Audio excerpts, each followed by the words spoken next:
जय माता दी, जय मां कामाख्या। ओम ह्रीं दं दुर्गाय नमः, ओम सरस्वते नमः, क्रीं कालिकाय नमः।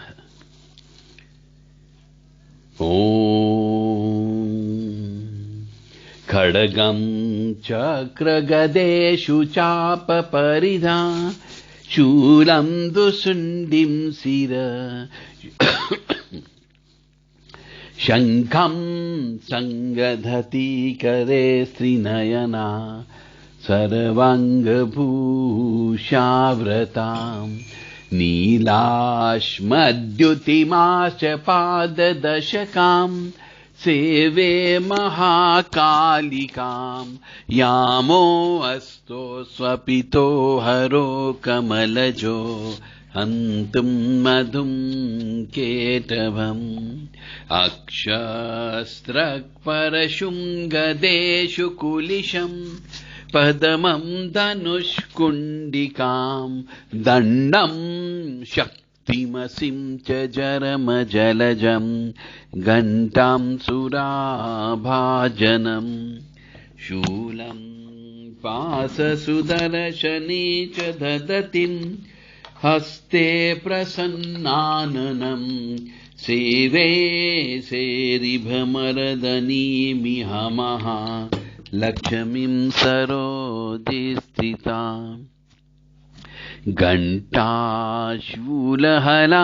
शङ्खमुसले चक्रं धनुस्सायकं हस्ताब्जे ददतिं धनान्तविलस शीतांशुतुल्यप्रभा गौरी देहसमुद्भवां त्रिजगता माधारभूता महा पूर्वामत्र सरस्वतीमनुभजे शुम्भादिदैत्यर्दिनीम् विद्युद्धाम समप्रभां मृगपतिं स्कन्धे स्थितां भीषणां कन्याभिकरबालकेटविलसा दस्ताभिरासेविताम् हस्तेश्चक्रगदाशिखेटविशिशिकं चापं गुणं तरजनिं बिभ्राणामनलात्मिकां शशिधरां दुर्गां त्रिनेत्रां भजे, दुर्गां त्रिनेत्रां भजे। ॐ बालरविन्दुतमिन्दुकिरीटां तुङ्गकुचां नयनत्रययुक्तां स्मेरमुखीं वरदाङ्कुशपाशां भीतिकरां प्रभजे भुवनेशीम्। ॐ उद्दद्भानुः सहस्रकान्तिरुणं क्षौमां शिरोमालिकां रक्तालिप्तपयोधरां जह्वटीं विद्यामभीतिं वरं हस्ताब्जे दधतीं त्रिनेत्रविलस दत्तारविन्दश्रियं देवीं बद्धहिमांशुरत्नमुकुटां वन्देरविन्दस्थितां कालाभ्राभ्रां कटाक्षिरिकुलभयदां मौलिबदेन्दुरेखां शङ्खं चक्रं कृपाणं त्रिशिमपि करे रुद्धहन्ति त्रिनेत्रां सिंहस्कन्धादिरूढं त्रिभुवनखिलं तेजसा पूरयन्ति ध्यायेद्दुर्गा जयाख्यां त्रिदशपरिवतां सेवितां सिद्धकामें नागाधीश्वरविष्टरां फणिफणोतं सोरुरत्नावली भास्वदेहलतां दिवाकरनिभां नेत्रत्रयो भासितां मालाकुम्भकपालनीरजकरां चन्द्रार्थचूडाम्बरां सर्वज्ञेश्वरभैरवाङ्गनिलयां पद्मावतीं चिन्तयेत्। ॐ अरुणां करुणां तरंगिताक्षी घृतपाशाङ्कुशबाणचापहस्तां अणिमादिविरावृतां मयूखेरहमित्ये विभावये भवानीम्। ॐ ऐं ह्रीं क्लीं चामुण्डाय विच्चे। देव राधा ट्रस्ट सत्यवाणी चैनल से आप मां भगवती की स्तुति सुन रहे थे। रहस्यमय ज्ञान, जीवन में तंत्र क्यों महत्वपूर्ण है? हमारे यहां पर वैदिक, वैष्णव, शैव, शाक्त भक्त स्मार्त संप्रदाय है। लेकिन हिंदू संत समाज मुख्यतः दो भागों में बटा हुआ है। एक कहता है हम वैष्णव हैं और दूसरा कहता है हम शैव संप्रदाय के हैं। और इस विभाजन का कारण है आस्था और साधना की पद्धतियां। लेकिन दोनों ही संप्रदाय वेद और वेदांत पर एकमत है। हमारे तीन शरीर हैं, स्थूल शरीर, सूक्ष्म शरीर और कारण शरीर। हमारा स्थूल शरीर ब्रह्मा हो गया, कारण शरीर श्री हरि विष्णु है और सूक्ष्म जो है शरीर हमारा शिव है, यानी आत्मा। तो वैष्णव पद्धति हमें स्थूल शरीर का ज्ञान देती है और शैव पद्धति सूक्ष्म का ज्ञान देती, क्योंकि वो शैव पद्धति में शमशान का प्रयोग होता है। कोई स्थूल शरीर के ज्ञान में फंस गया है तो कोई सूक्ष्म शरीर के ज्ञान में फंस गया और दोनों ही अधूरे रह गए। तो वास्तव में कोई भी पद्धति सुपीरियर नहीं है। विष्णु केवल शिव के कारण अर्थात जन कल्याण से प्रसन्न होते हैं, तो हम स्थूल शरीर को वैष्णव पद्धति का ज्ञान दे दें, परंतु सूक्ष्म का ज्ञान जाने बिना विष्णु प्रसन्न नहीं होते हैं। जब तक हम अपने सूक्ष्म शरीर को नहीं जान पाएंगे कि आत्मा क्या होती है,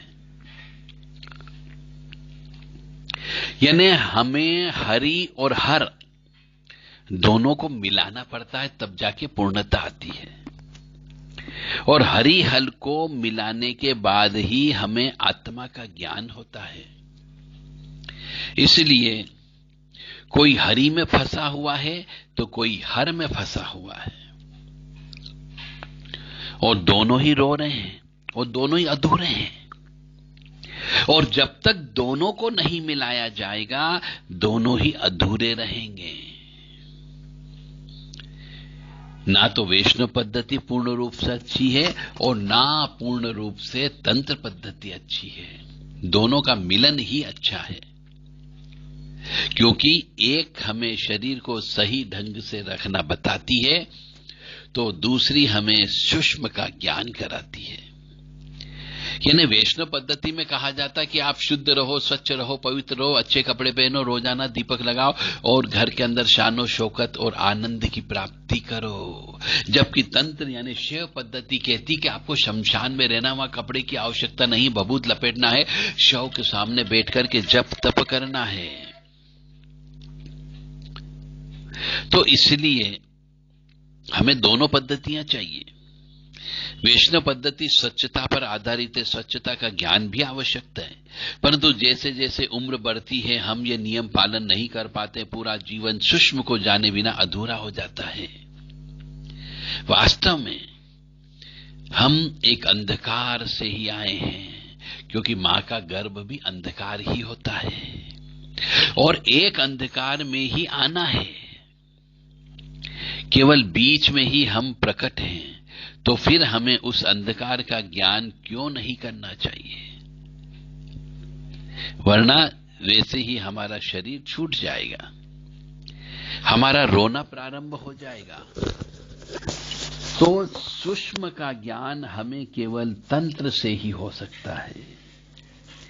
इसलिए दोनों पद्धतियां अनिवार्य है। अब यह हमारा निर्णय है कि हम ABCD ही पढ़ते रहें या डिग्री कॉलेज में भी हमें जाना कि नहीं जाना है।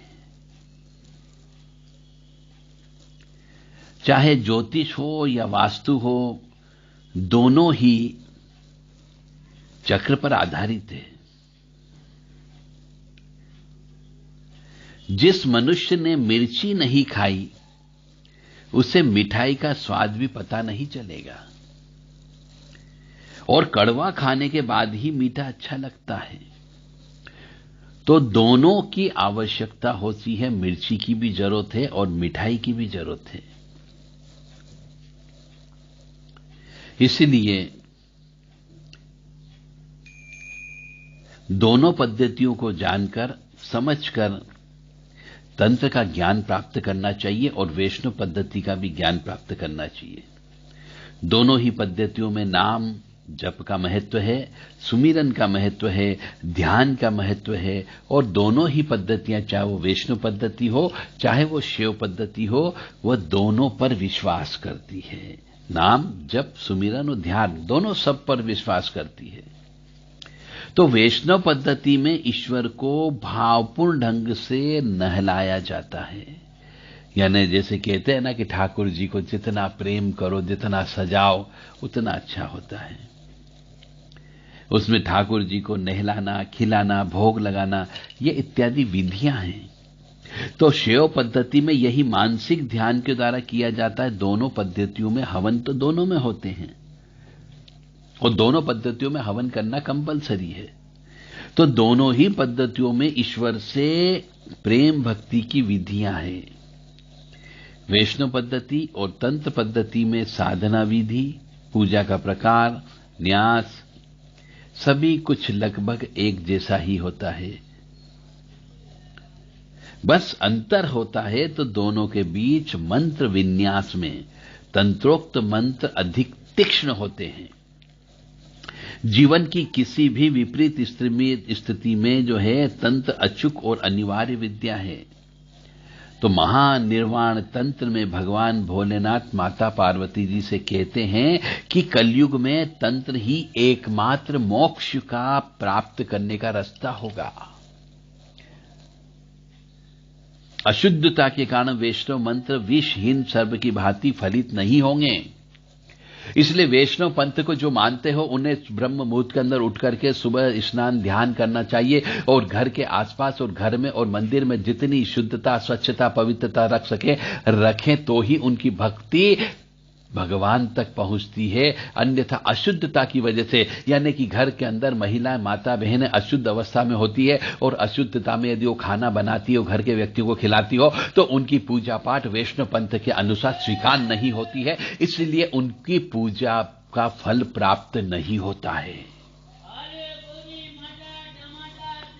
तो वैष्णव पद्धति में गोपी प्रेम है, अर्थात गोपी बनकर प्रेम करने का ढंग है, जैसे मीरा ने किया। परंतु शैव पद्धति में भैरव भैरवी साधना किया जाता है।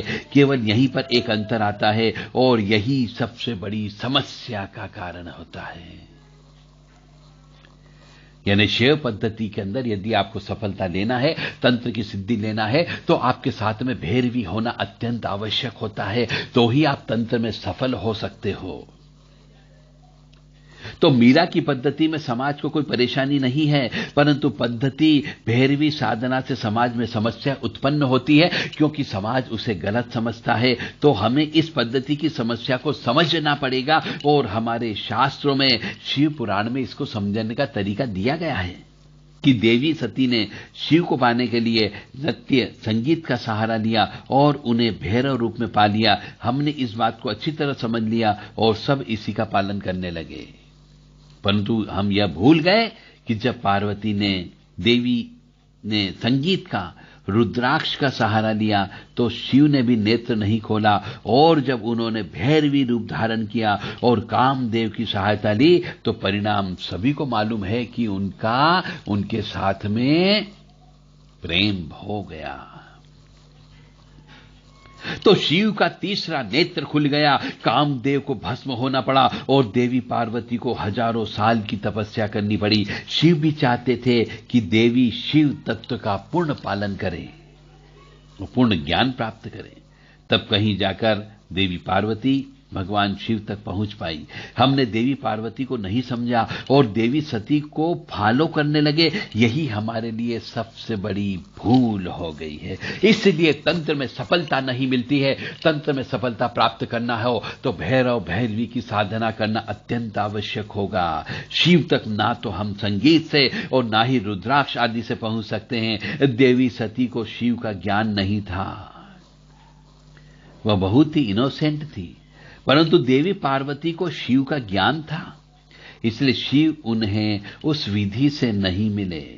हमें देवी पार्वती की ज्ञान विधि को समझना पड़ेगा। तांत्रिक जोड़े ने भैरव भैरवी साधना विधि के द्वारा शिव तक पहुंचने की कोशिश की। बहुत से गुरुओं ने भी यह कोशिश की और परिणाम यह हुआ कि वे बहुत से व्यक्ति अपमानित हुए और कुछ व्यक्ति जेल भी चले गए। भैरव भैरवी साधना विधि का सिर्फ इतना ही अर्थ है कि गृहस्थ जीवन में भी हम पति पत्नी काम वासना को प्रेम में ट्रांसफर कर दो और ईश्वर तक पहुंच जाओ। तंत्र साधना में शक्तियों के लालच में यह क्रिया की गई और शिव का तीसरा नेत्र खुलता है। बड़े बड़े ज्ञानी गुरुओं ने भी यह गलती की, तो हम यह समझ लें कि हम शिव को भैरव भैरवी साधना विधि के द्वारा नहीं पा सकते, और यदि हमने ऐसा करने का प्रयास किया तो शिव का तीसरा नेत्र खुलेगा। इसमें कोई दो राय नहीं कि अब हमें यह जानना है कि शिव तक पहुंचने का रास्ता वास्तव में है क्या। वास्तव में हमें एलिमेंट को समझना पड़ेगा, यानी कि सभी त्रिदोष और त्रिगुण यानी टोटल 6 हो गए में हमें शिव को देखना पड़ेगा और ऐसी व्यवस्था बनाना पड़ेगी कि हम शिव तक पहुंच सकें। तो ये बहुत ही तंत्र के मामले में रहस्यमय ज्ञान है कि वैष्णव और शिव दोनों को लेकर के चलोगे तब आप हरि और हर का मिलन कर सकते हो, यानी कि श्री हरि विष्णु और शिव जी का मिलन होने पर तभी आप पूर्ण अवस्था प्राप्त करोगे। यह है तंत्र का रहस्यमय ज्ञान। अब शायद इसको समझ में नहीं आया हो तो आप हमसे व्हाट्सएप के माध्यम से संपर्क कर सकते हैं, क्योंकि हमारे यहां पर तंत्र से संबंधित बहुत बारीकियों से आपको समझाने का प्रयास किया जाता है। मानो या न मानो, यदि इससे संबंधित और कोई आपको जानकारी चाहिए तो 9893128047 और 7649862712 पर संपर्क करके आप संदेश दे दें। व्हाट्सएप के माध्यम से अपना नाम पता फोन नंबर अवश्य बता दें। जय माता दी, जय मां कामाख्या, जय कामेश्वर, जय कामेश्वरी। ओम ओम काली महाकाली किल किले फट।